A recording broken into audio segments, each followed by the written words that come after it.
Hey Raghunath, tell everyone about our Patreon community. Sure, Kaustubha. The Wisdom of the Sages Patreon community is an incredible online yoga resource. If you like the type of yoga wisdom and culture we share on the show, then our Patreon community is a great next step. This is a listener-supported podcast, and any level of sponsorship will unlock a wide range of live and archived classes, talks, and even workshops. Raghunath teaches, I teach, and we have a host of other excellent teachers on topics ranging from yoga philosophy, asana classes, storytelling, Ayurveda, kirtan, cooking, meditation, and a lot more.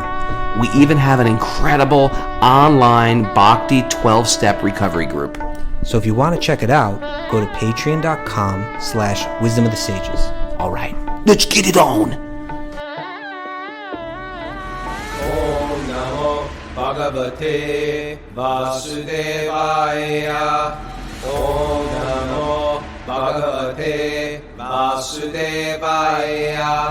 Om Namo Bhagavate Vasudevaya.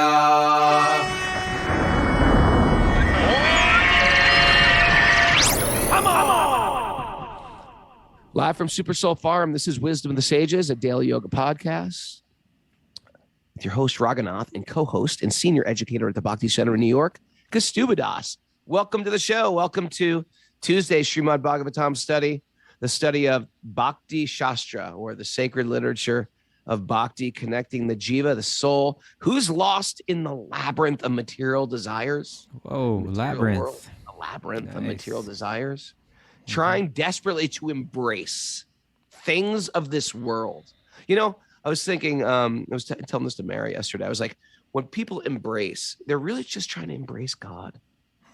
They're trying to embrace God. When we do anything of this world, we're trying to, even when we go to a water park, we're trying to embrace God. And we're always, the material realm will always fall short. What do you think of that? Okay. I think that's it. That's my statement. Okay. The material world will always fall a little short. We're just trying to walk around and embrace God. Hopefully the person that you're embracing will lift you towards God. Right. That's called a good friend. Okay. That's what a real lover is. A lover, a good friend aren't distractions. They lift you, buoy you towards God. Buoy you. Buoys, I thought they're kind of stable, don't they? Or is that... They stabilize you. Buoy Yeah, lifts you. But you're just saying it takes you towards God, but isn't it? That's what a good friend should do. But a buoy, doesn't it stay in one place? I don't know. Right. Isn't that a real expression? Buoy someone? Mary, did I just make that up? Guess what? Happy Shivaratri. There we go. This is the day. Maha Shivaratri, right? Maha Shivaratri. Or Maha Shivaratri, yeah. Are you trying to out-pundit me again? No, it's Maha Shivaratri. It's true. Excuse me, Kaustubha. It's actually Kaustubha. It's actually Raghunatha. Okay. As long as you get reminder right, I won't say anything more. But I'm going to keep nagging you until you get that one right. The old Carolyn, corrected by people all the time. So yeah, those are two different names, though. It's not just different pronunciations. Those are two different names. All right. So let me hear. Want to hear what Prabhupada said about Lord Shiva? Sure. Beautiful quote from the today is his birthday. In other words, right? Is Shivaratri? Look it up. Is Shivaratri? Yeah, that's a good question. It's definitely. Can you look that up, Mara? Sure. He appears in an unusual way. So maybe it's just celebrating him today. I'm not sure. So I've been reading the second half of the Nectar of Devotion. So good. The second half. The second half. That's like the secret side of the Nectar of Devotion. The esoteric side. The esoteric. I'm getting quite esoteric lately. Mm-hmm. I may not be qualified to tell you these things. Well, why don't you go ahead and read what Prabhupada said? Okay. We should pray at the lotus feet of Lord Shiva because he is such an exalted Vaishnava, that he may grant us pure bhakti. That is the benediction that he is most pleased to offer. He is pleased when a devotee prays to him and says, please grant me pure devotional service to the lotus feet of Krishna. So on this day of Shivaratri, Lord Shiva is especially pleased to offer this boon. And because he is Ashutosh, very easily pleased, he will surely be pleased with our prayer and offer us benediction of Krishna Prema. All right. That's But how. wait. Yeah. No, I'm just kidding. Go on. Well, I was just going to say that, we're always talking about Krishna. We're always talking about Krishna, but what about Shiva, right? But we worship Shiva, but we worship Shiva as the greatest Vaishnava, right? Vaishnavanam yatha Shambhu.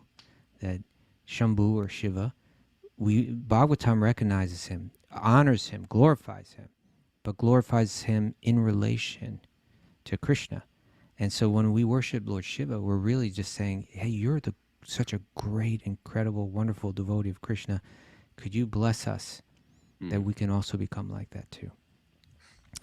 And it said that he's Asutosh, right? Easily pleased, easily angered. No. Well, Tosh that's the doesn't other mean side anger, of but that that's is the flip other side of Asutosh. We didn't mention today. Okay, he's like that. He wears his heart on his sleeve, I suppose, right? Oh yeah. Yeah, although he doesn't have any sleeves. You know how he feels when he's angry. You know it. But I'm going to share a couple other prayers I've been saying in the morning to Lord Shiva when I do my puja.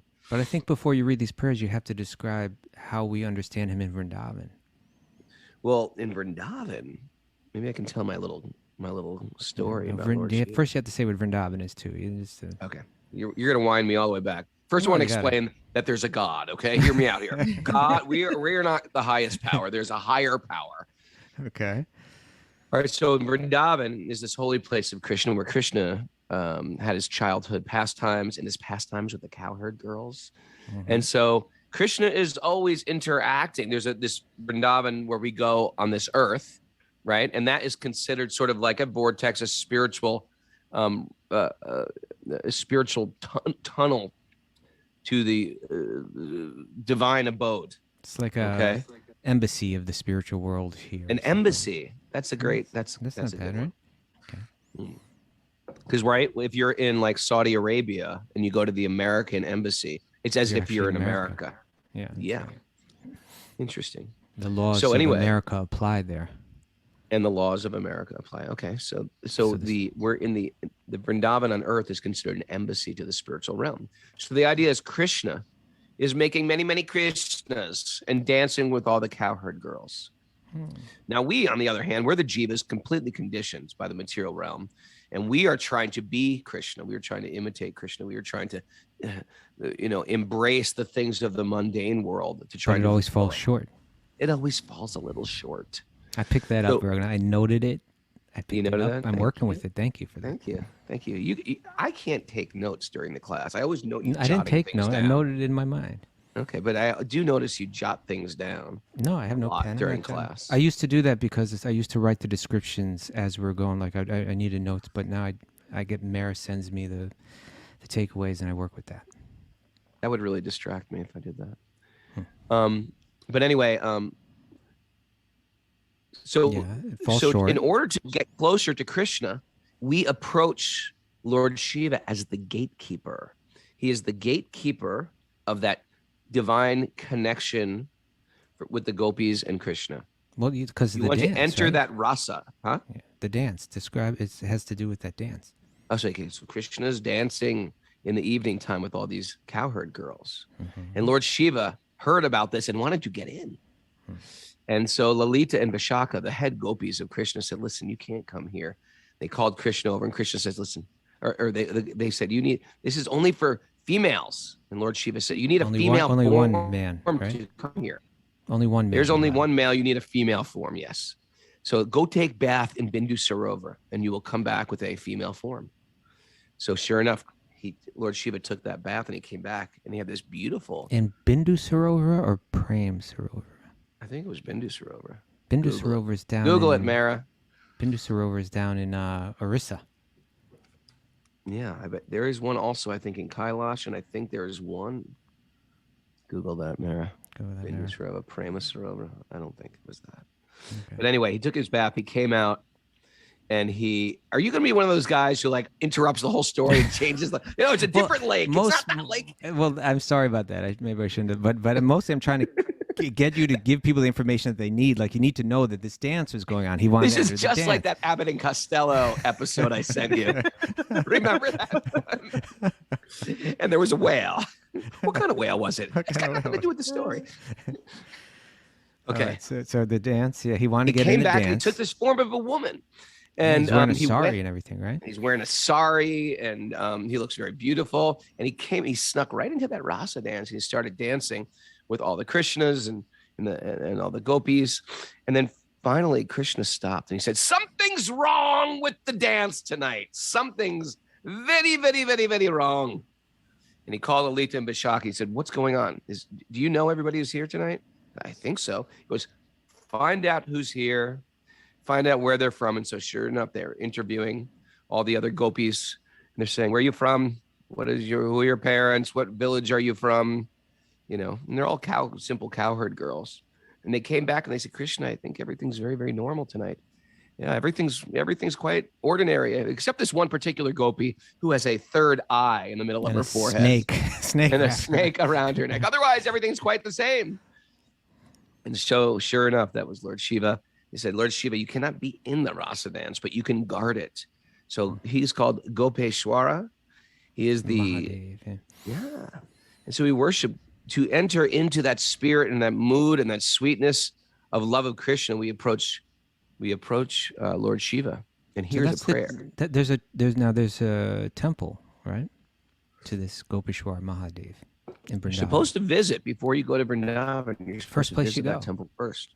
Why do you go there first? He's the gatekeeper. He can let you in, right?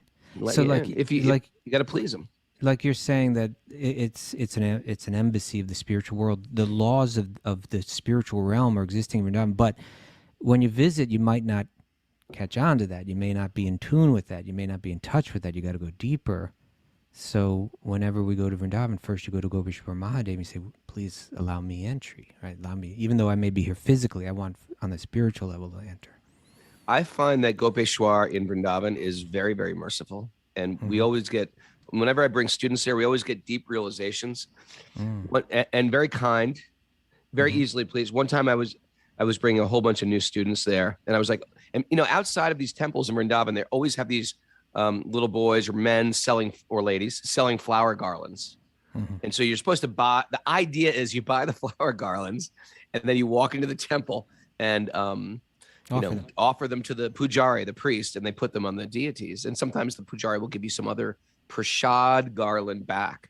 So I was like sort of in a rush. I was like, "Quick, everybody get out. We got to get off of our rickshaws into the temple, but buy some garlands first." We're all buying garlands. And I'm walking in and, because they're new to it, they didn't really get what was going on. So they bought the garlands and they just wore the garlands in. And I was like, "No, you don't offer them to yourself. You offer them to Shiva." And they were like, "Okay, sorry." I was like, "No, now you can't offer them. They're already offered to you." You and all your rules. It's just like we have everything backwards. Yeah, garland, make me beautiful. It's very beautiful. Have you been to Gopeshwar Mahadev temple on Shivaratri? No. I haven't. Oh, Prabhu, you want to talk about it? That joint is jumping.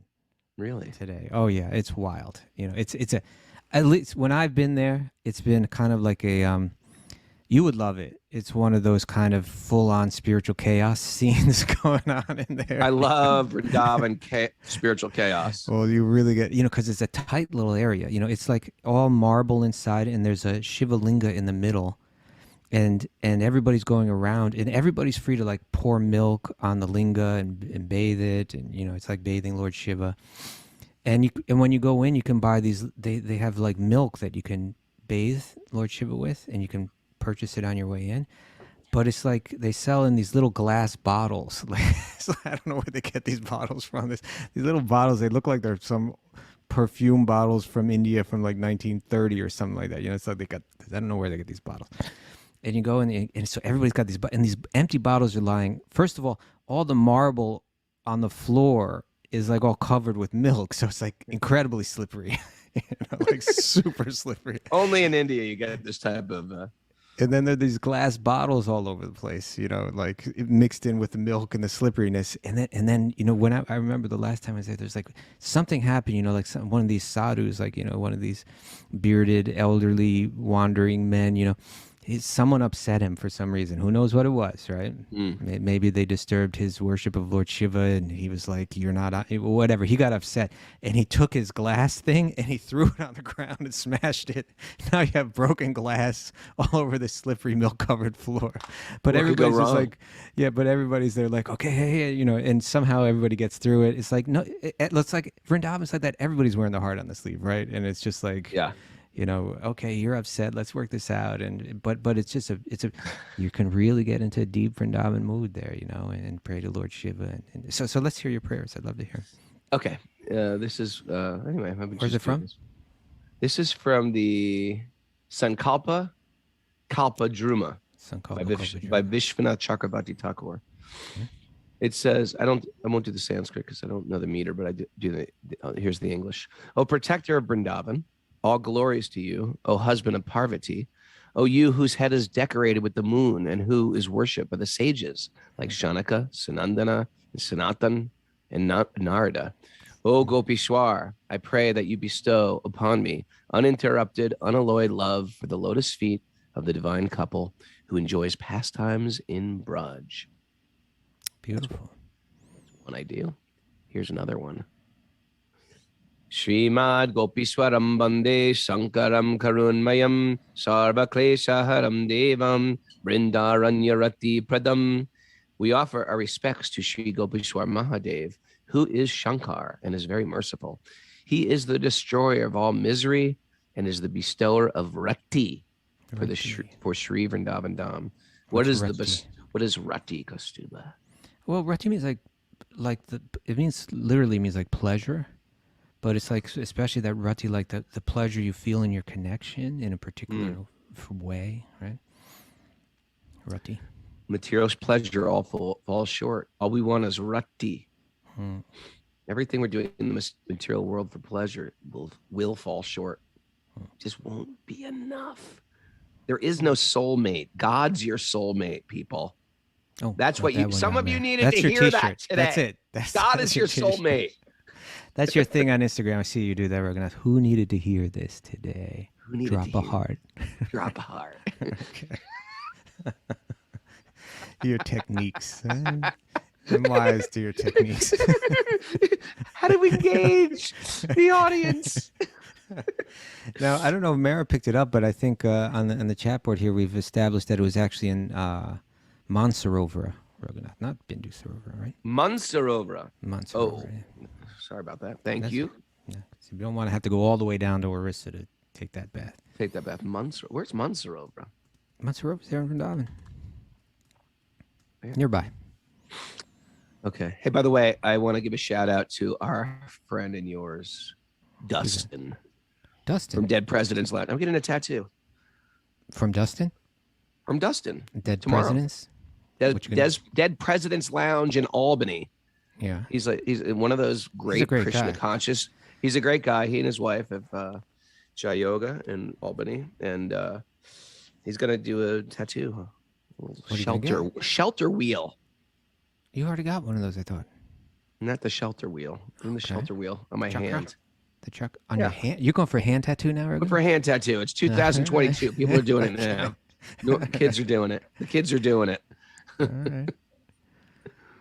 Thank you for sharing. Say a little prayer that it doesn't get infected in Vrindavan. Why don't you get a Lord Shiva tattoo, like today? Ooh, he's booked. That would be a good idea. I'd get a Gopishwar tattoo. Right, and then you can enter into Vrindavan. Do you think it's that that simple? Dead President's Lounge and all the Krishna conscious tattooists. That's right. He's also got a yoga studio there, right? Jaya Yoga. Jai Yoga, him and Megan.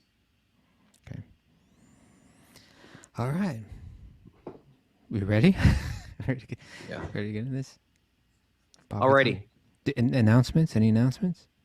Yeah. Bhakti recovery group meeting. The men meet at 11 a.m. today and the women at 2 p.m. And then this evening, Raghu's class at 7:30 p.m. Okay. Oh, and by the way, this morning after the show, I'll be meeting with the governing body commissioner for the International Society for Krishna Consciousness in Ukraine. Right? You're going to the Ukraine today? I don't have to go there. They have other forms of communication. Because you said in Ukraine, like you're going to Ukraine. No, in other words, he's the GBC for Ukraine. That's my point. Okay. The Krishna, let me put that in English. Yeah. There's whoever's in charge of the Krishna movement in Ukraine is having a meeting with Kaustubha. He's actually, we've known him for many, many years. He's a great, we love him. And mentor. Yeah, he's a friend. Swami. Great, amazing. So we may bring him on the show, but at least we're going to find out from him, get like the best, most up-to-date information on how we might be able to help the people, particularly the devotees of Ukraine. There's a lot of, refugees now too, Yeah, they're going to Poland. They're going something like 500,000 have already left, and, more leaving all the time. Okay, so I hope to have more information, either an interview with him tomorrow or more information tomorrow. Yeah. Hey, I want to welcome Gopal out of the hospital, and he's coming back upstate today. Welcome, Gopal Prabhu. He's my neighbor and my good friend, and I love him. And he's going through it, and we love him and love his family. That's right. So prayers out to him. Narayanam Namaskritya Naram Chaiva Narottamam Devim Saraswatim Vyasam Tato Jayam Mudirayat. Before reciting the Srimad Bhagavatam, which is a very means of conquest, one should offer respectful obeisances to the Supreme Lord Narayan, unto Narayan Rishi, the supermost human being, unto Mother Saraswati, the goddess of learning, and to Srila Vyasadeva, the author.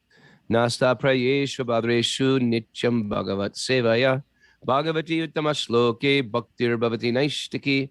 By regular attendance in classes in the Bhagavatam and by rendering service to the pure devotee, all that is troublesome to the heart will become eradicated, and loving service to the Supreme Lord, who is praised with transcendental songs, will be established as an irrevocable fact. Om Jnana Tamarandasya Jnananjana Shalakaya Chakshurunmilitam Yena Tasmai Shri Gurave Namaha. I was born in the darkness of ignorance, and my teachers are opening my eyes with the torchlight of knowledge. I offer my obeisances at their lotus feet. Hit it, Mara. If you get, this is a last second squirrel, but I think if you get a chakra tattoo on one hand, you need to get a lotus tattoo on the other. It's like you got a weapon in one hand, but you also have to come forward with a lotus. Go to Scott Bakos for that one. All right. It's my tattoo go-to, guys. Reading from Srimad Bhagavatam, Canto 4, Chapter 8, Text 29. 29. Well, let's read 28 though again, because this is a good one. Mr. Rewind. Yeah, because now we're hearing Narada's really relevant instruction. He's speaking to Druva, right? He's seeing you're really upset. I can see that, right? You were insulted. You took it personally. It's totally consuming you, consuming your mind right now. Let me give you a few instructions here, right? Okay, rewinding it to 28. My dear Druva, if you feel that your sense of honor has been insulted, you still have no cause for dissatisfaction.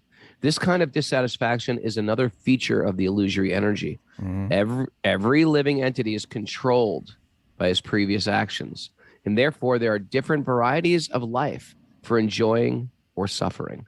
Okay, so in other words, you're suffering right now because of previous activities, right? Mm. And so your sense of honor has been insulted. Maybe you insulted someone's sense of honor in the past. It's coming back, right? Yeah. But why be dissatisfied? Why go and, why are you trying to fight back? You just keep the cycle going. Why don't you read the commentary? It's nice.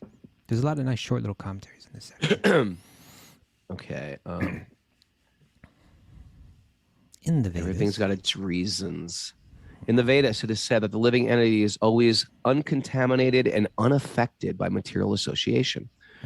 The living entity gets different types of material bodies because of his previous fruitive actions.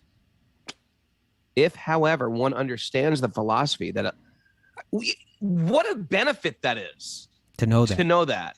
Like, yeah. What a release. Like, because generally, if I don't get what I want, I get frustrated at something out there, some circumstance, be it like my bad luck or my bad president or my bad country or my bad situation or my bad family. And the fact is, we are getting what we are getting due to some past deeds. and it forces me to take some responsibility and stop blaming. And when the blaming stops, I can finally be happy. Then I take some responsibility and I figure out, now what? Now what am I going to do about what I got? Otherwise, I live in blame, and I cannot blame myself to a better future. Oh, there's a T-shirt right there. You can't blame yourself to a better future. And you know, this what we're hearing, you know, what it reminds me of, Raghunath, is how you were just saying that we're trying to embrace different things, but it always falls short, right, on the material. Always falls short. Because look at Druva. In one sense, he's a prince. He's the son of the king. Can you imagine the advantages you have? You know, that's due to his past birth, right? Like, due to his karma, he's taken. That's what this verse is saying. You know, you get different material bodies. He got the body of the son of a king, right? You would think, like, wow, I got. Hey, that's the golden spoon. You got the golden spoon in your mouth.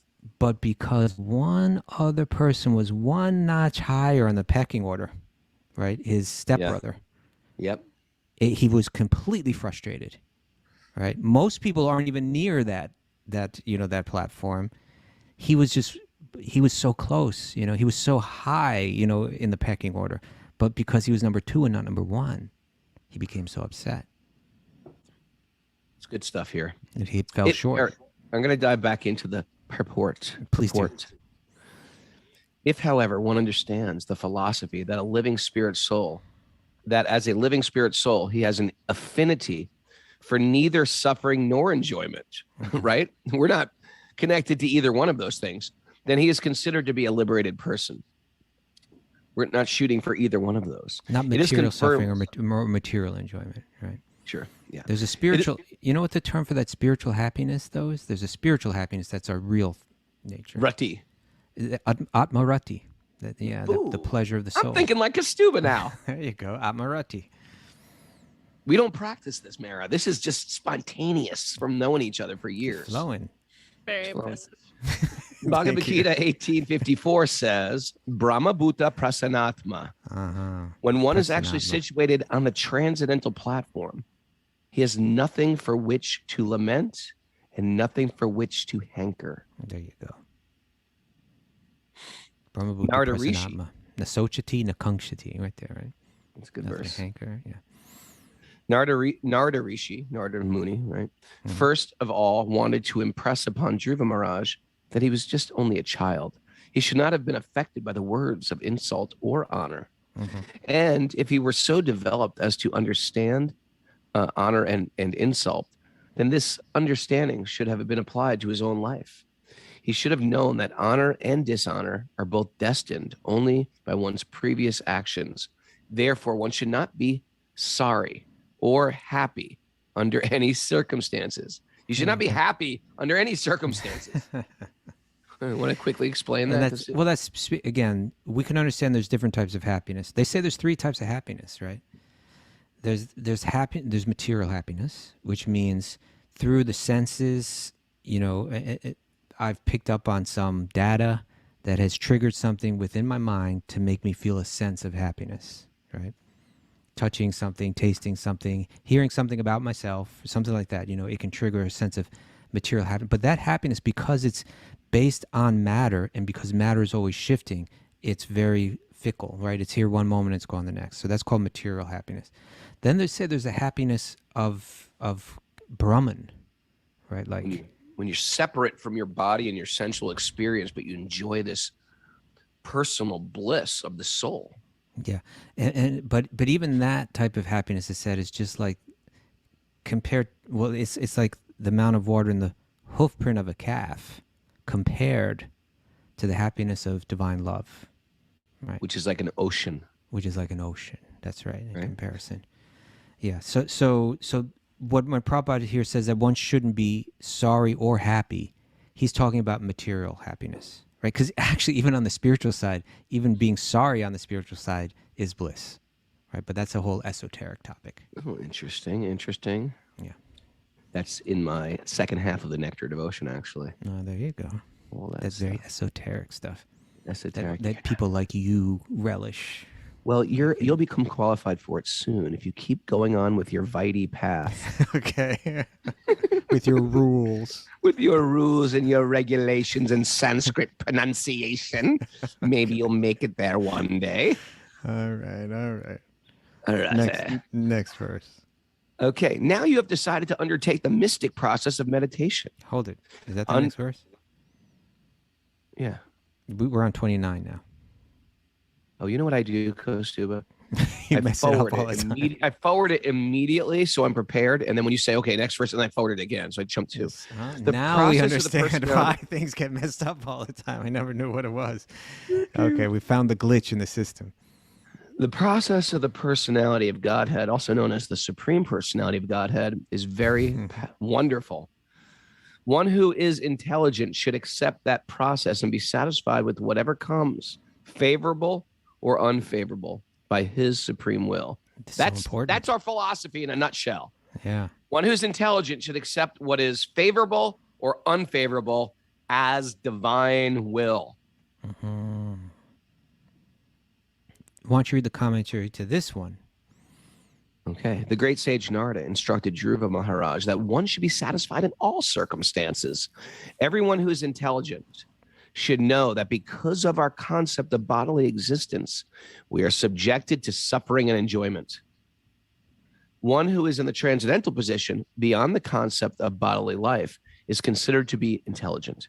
Okay. One who is a devotee especially accepts all reverses as gifts of the Supreme Lord. That's a big statement. I'm going to read that again. Ready? Here it is. One who is devotee especially accepts all the reversals, right? All the reversals of life as a gift from the Supreme Lord. So I think we can read that, in other words, because in the previous sentence he said that one who is in the transcendental position. Now, within the people within the transcendental position, some of them are devotees, right? Some of them are on that Brahman level where they have no personal connection with God. But so one who is in the transcendental position beyond the concept of bodily life is considered to be intelligent. One who is a devotee, especially, right? Even more so when you're a devotee, you accept all the reverses as gifts from the Supreme Lord. Thank you, Krishna. Yeah. That's like something I practice muttering during the course of a day. Thank you, Krishna. Thank you, Krishna. Thank you, Krishna. Something lousy happens, I got a flat tire. Thank you, Krishna. Something great happens. Oh, look what came in the mail. Thank you, Krishna. Thank you, Krishna. Thank you, Krishna. The purport? Sure. Thank you, Krishna. Thank you. When a devotee, are you answering on behalf of Krishna? When a devotee is put I would have said you're welcome if that was the case. When a devotee is put into distress, he accepts this as God's mercy and offers him repeated obeisances with his body, mind, and intellect. An intelligent person, therefore, should be always satisfied and depending on the mercy of the Lord. You know, I tell you, whether you like this philosophy or not, it keeps you like upbeat despite whatever the hell is going on. It keeps you just in a mood of it is good, it's good for me. It's just a good way to look at the world. It's a zooming That's out how I see perspective. It's a zoomed out perspective. Yeah. Right. I gotta zoom way out, man. Lately, I've gotta zoom way out. Krishna's making me zoom way, way out. That's because you're reading Bhagavatam, you're capable of doing it.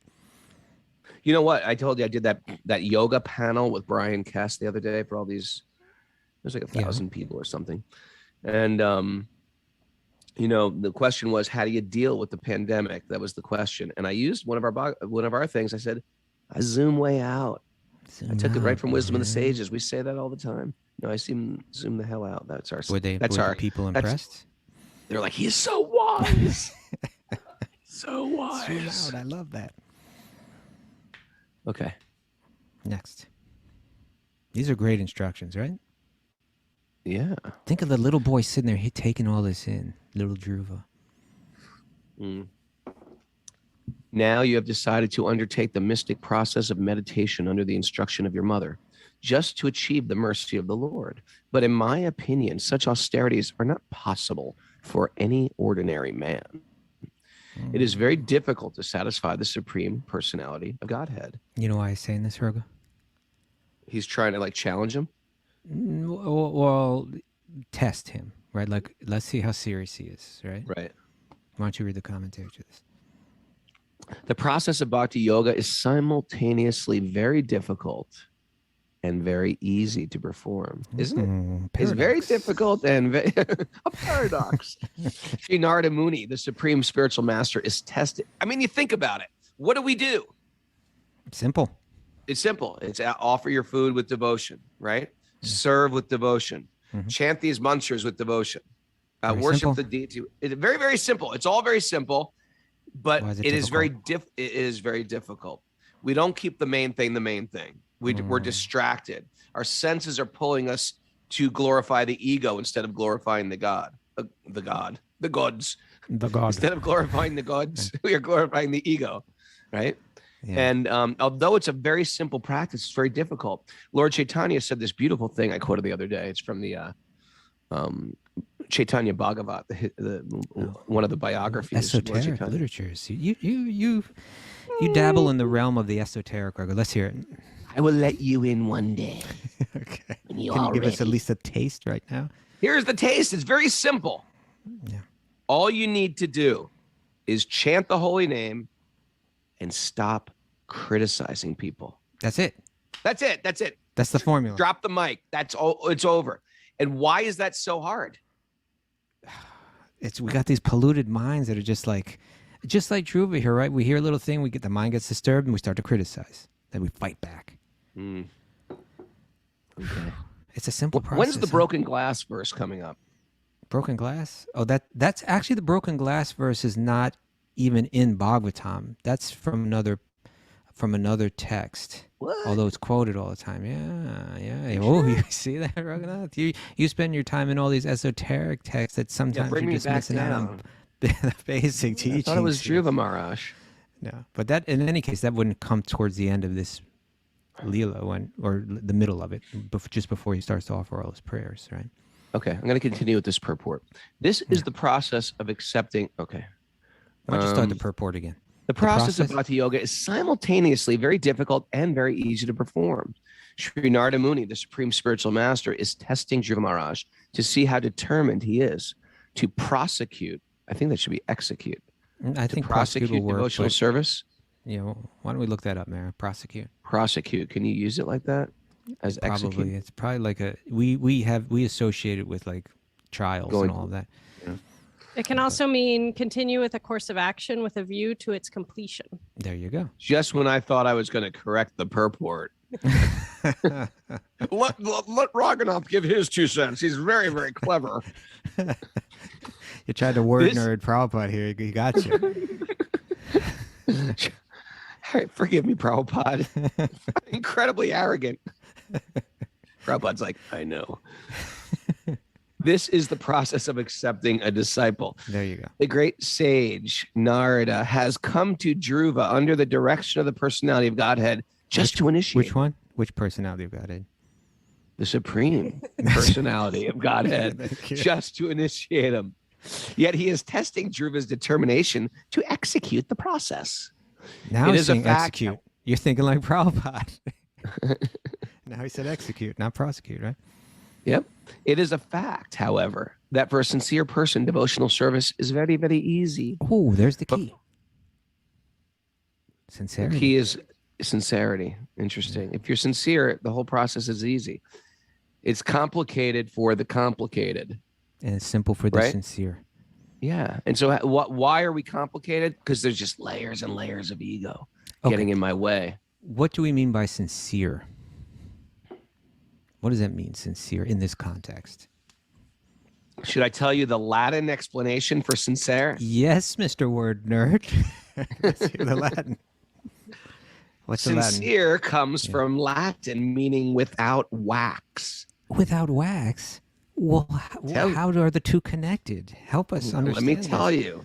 In the days of buying marble, in the old days, the cheating marble salesman would put, if there's a crack in the marble, it would become of lesser value. Like some marble has that kind of graininess to it, right?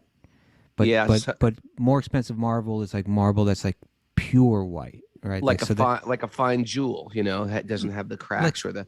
or it's not even it's like, say you have like a statue and it's you're making a face of someone. You don't want like some kind of grain, darker color going through it. You want like something that's pure white. So that's more expensive marble. Okay, go. So they would, thank you.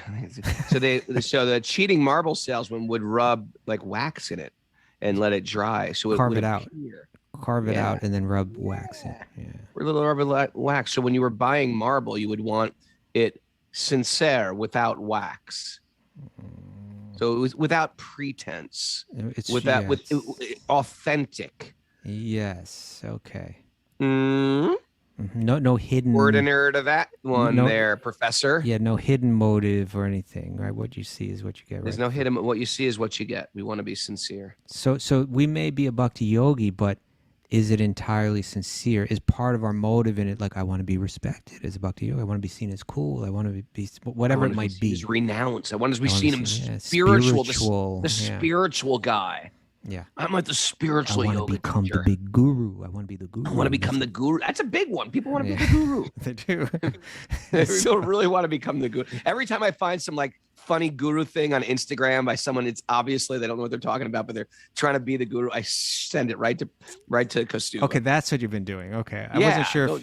I wasn't sure if that meant like, hey, look at the way this guy's making this video. We ought to do videos too, like this, like the production quality or something. Guy like wanting to be the guru. Gotcha. Yeah, so sincere means I'm approaching bhakti without any of those motives, right? Without wax. Yeah.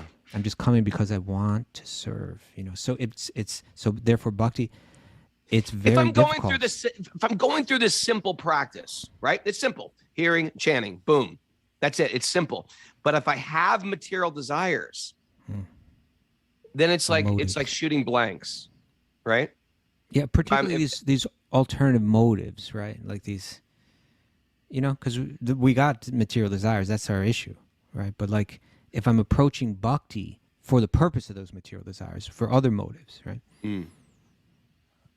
Yeah. So part of our work is we have to let go of those material desires. We have to actively start to let go of those material desires as we're moving forward in our bhakti practice.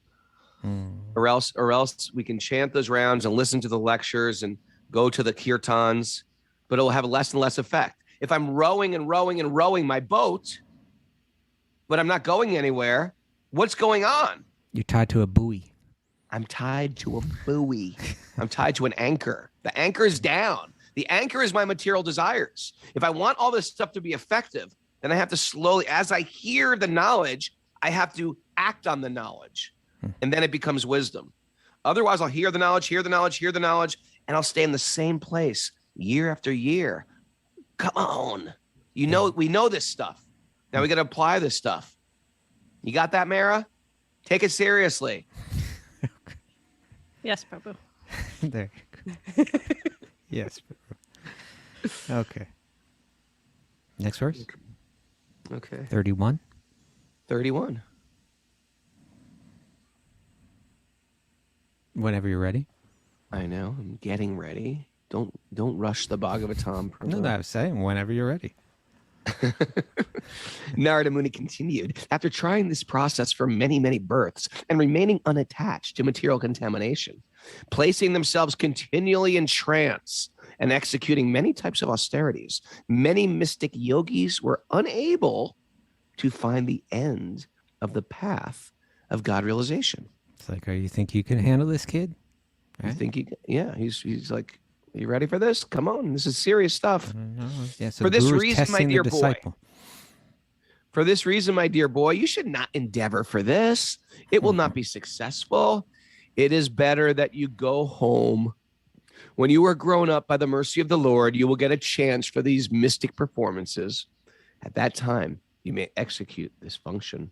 Okay. So, if someone's eager to be your guru and quick to take you on as their disciple, but they're actually not testing you to see if you're sincere, red flag. Yeah. Right? Red flag. That's part of the reason why we take these vows too. We take vows before initiation because it's like, okay, I'm serious. I'm willing to, I'm willing to give up a lot for this. I'm always testing Bunky. And he always passes. He always passes. Okay. Lev's here live today. Today he's going through the test. I test him. All right. Don't lose your cool, Lev. It's all a test. Krishna's using me to test your sincerity. He's totally surrendered, Lev. That's why I love this guy. Okay. This is a really great verse, text 33. Text 33. You ready? Yeah. One should try to keep himself satisfied in any condition of life, whether distress or happiness, which is offered by the supreme will. A person who endures in this way is able to cross over the darkness of nescience very easily. Okay. So let's read the commentary, Raghu. Okay. Material existence consists of pious and impious fruitive activities. As long as one is engaged in any kind of activity other than bhakti, it will result in the happiness and distress of this material world. Right? Whatever we do, we're going to get happiness or distress. That's our karma. Mm-hmm. Whatever you got right now, guess what? We created it somehow. And you may not believe that because you've been really good this life. Guess what? We've had many, many lives. And ultimately, everything that we're getting is here to purify our consciousness because there is a benevolent hand, believe it or not, in everything that you're going through. And it's going to work out fine. Okay. I'm just here to let you know. Okay. Why don't you read the no one told you today? that today. I'm here to tell you it's going to work out. Who needed to hear that today? Who needed to hear that today? Drop a heart. Okay. Drop a heart. Yeah, Vicky did. See, she needed to hear it. Okay. All right. So, by the way, there's a bunch of people on Zoom we interact with on a regular basis. If you want to join our Zoom group, wisdomofthesages108@gmail.com to get the secret codes to enter into our private club. Okay. Commentary. One should try to keep himself satisfied. Okay. Are you I'm a asking person you to read who endures in this way is able to cross over the darkness of nescience very easily. Purport. Material existence consists of pious and impious fruitive activities. Okay, good and bad karma. Right, well, slow down. Why are you running so fast? Like that vacuum cleaner. What's it called again? The Rubu? Roomba. The Roomba? Roomba. I'm just like bumping around. Okay. Let's read the commentary. Material existence consists of pious and impious fruitive activities. As So that long means as one is good, just to like slow down. I said read it. I didn't say read it as fast as you can. Storm through it. But I'm just saying, just in case someone hears that, material existence consists of pious and impious fruitive activities. What does it mean?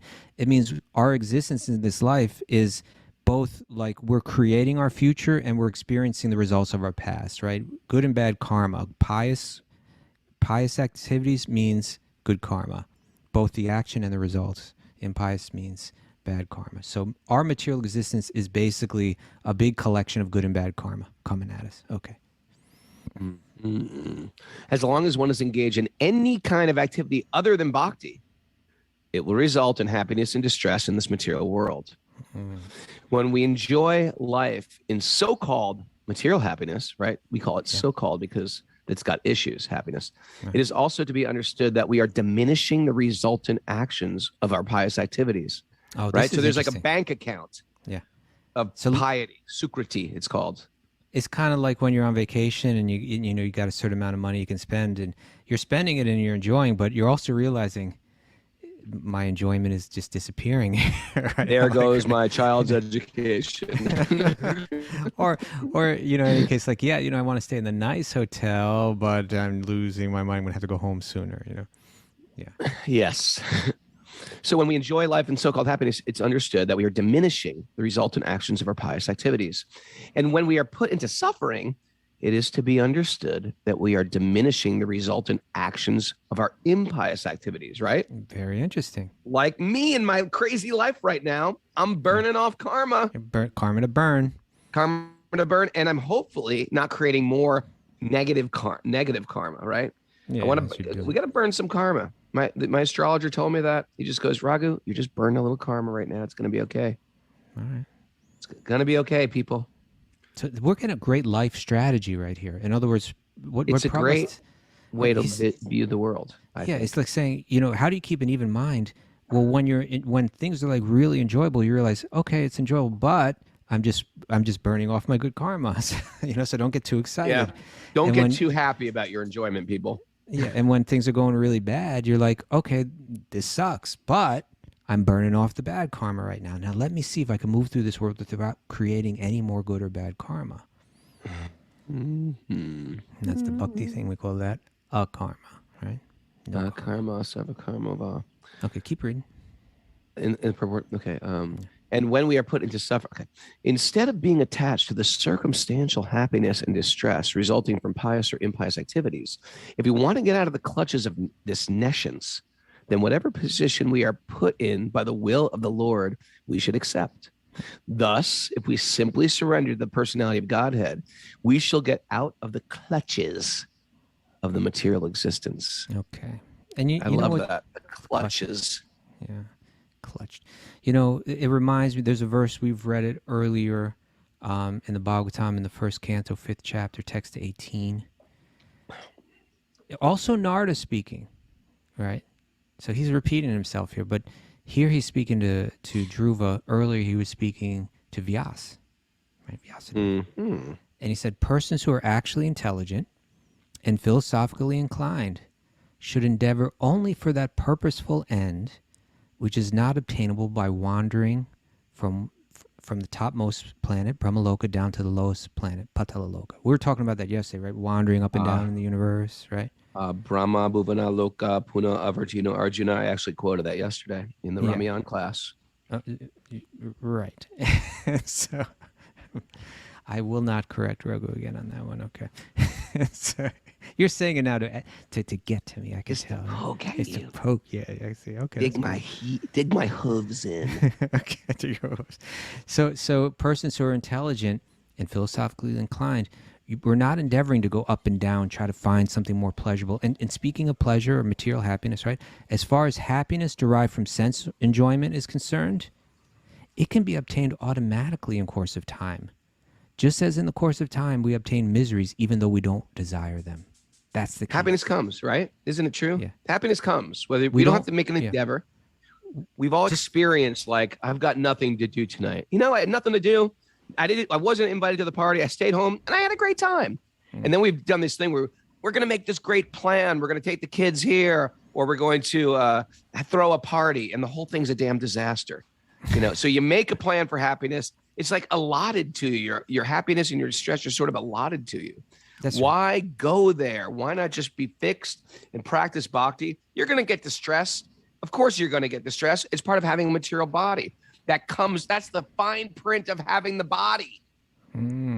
But someone might argue, Raghunath, but hold it. The good things in life that I've enjoyed, I had to work hard to get them. So isn't that the way? But the answer here, the response is no, because... Did you? Well, the response is here is like, well, you got a lot of miseries in life too, right? Are you working hard for them? I've had like great vacations that were miserable. They just didn't work out as planned. I think it happens a lot to people. I had a friend who was like planning. He was like, I'm going to Iceland. I'm going to Iceland. I'm going to Iceland.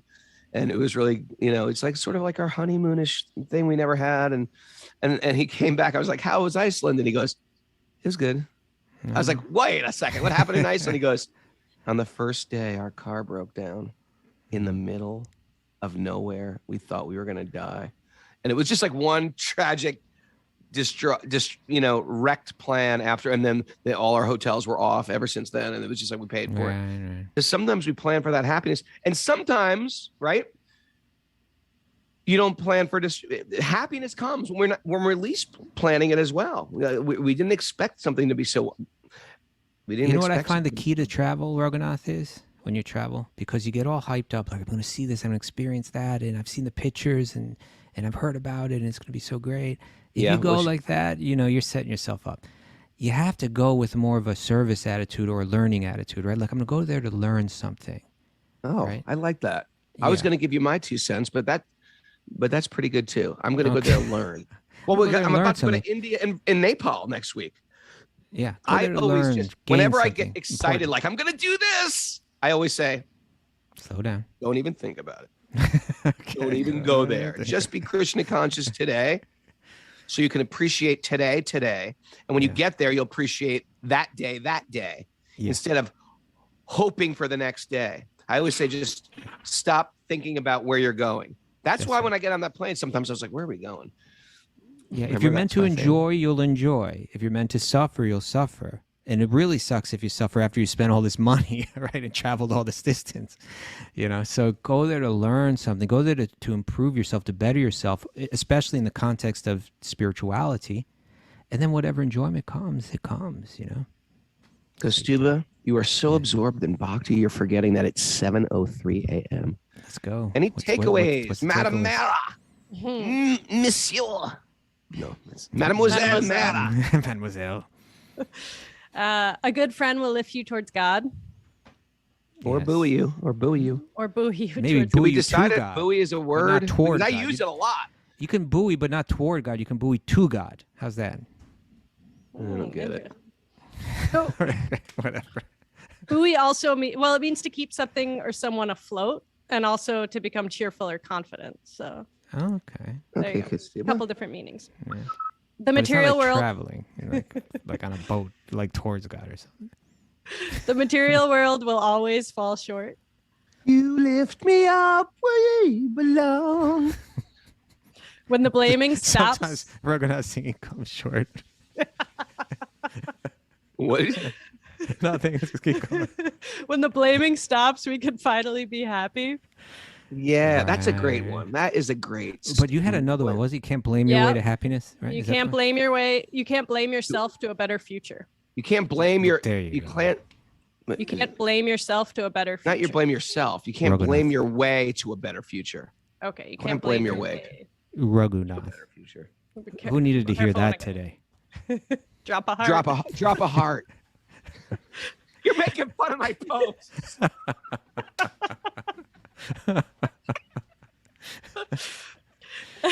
Accept what is favorable or unfavorable as divine will. Yes. Like who's losing it? Everything we're getting is here to purify our I'm consciousness. gonna block you from my Instagram account if you keep that up.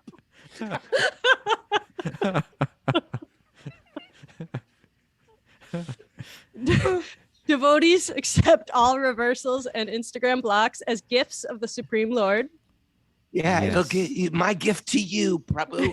Thank you. Thank you. I needed that today. Chant the holy name and stop criticizing. There we Read go. that again. We're just burning off our karma. This. This. This. It's simple for the sincere. Mm-hmm. This. God's your soulmate, and it's gonna work out fine. It's all going to work out fine. You know what else they say? They say though. Though, Though? right? I didn't know that one. Yes, you do. It's like when they say Though? I though. don't think they say that, do they? Like no, on no, Instagram? no. They you say mean? that. What am I talking about? You know when they say I though? don't know what you're talking Funky. Forget it. It's okay, Raghunath. It's all Forget right. it. The show's over now. We don't have to think Thank you, anymore. everybody, for joining us. Join us here on Zoom. It's fun. Write to wisdom sages 108 at gmail.com. Drop a squirrel. Thanks, everybody, for joining us. And thanks to all the others out there. Thank you. Thanks to all the Patreon people. The Patreon party is in full effect. If you want to join our Patreon group, you get access to we have 3 more Ramayans coming up this week. I want to thank the Polish princess who's coming over to do some service at the farm today, as well as Lev. Appreciate these guys. And guess what? Bunky's coming to India. Bunky's going as well. Bunky's Okay. coming. Let the party begin. That's Bunky's first time. Yes, his first time. Wow. He's going to throw his wig right in the Yamuna River. Okay. Heels. Offer his wig up. Dress. Everyone's offering ghee lamps. He's offering his wig.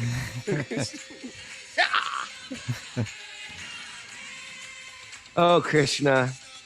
Yeah, thanks to all the people who are Patreon. This is a community-supported podcast. If you like what we're doing, you get something out of it, you can throw us a couple rupees our way. We appreciate it. And I'm getting in my Braja Bhakti consciousness now, getting ready. And we might be walking right into holy. You know that, right? Holy. Yes, you should. Well, The festival mean- of spring. Festival of Colors. The festival of colors. Gets a little wild there, though. And, you know, Lord Chaitanya's appearance, this special festival is happening while I'm in Nepal. So we have to do something very special for that. Special Lord Chaitanya I'll class. be in costume. London. Whoa! Whoa! What is about London that is sort of like a little bit more sophisticated? Oh yeah, they're more sophisticated than us. They're much more sophisticated. They're very smart. People from London are England Are are they? very smart. They're much smarter than us. Mm. They're smarter. Their accent makes them So I'm gonna sound go smarter. there to learn. We'll go there to learn something. They're funny. They're really funny. They mumble things like they mumble jokes under their breath. Like what did you say? If you listen closely, it was a joke. What is that? Okay. Hands up in the air. It's very magical, this mudra. Why is this magic? It's something about I release it all. I trust you, my Lord. I have full trust that my life is in divine hands today. I'm looking around the board there. Some people don't have their hands up. Come on.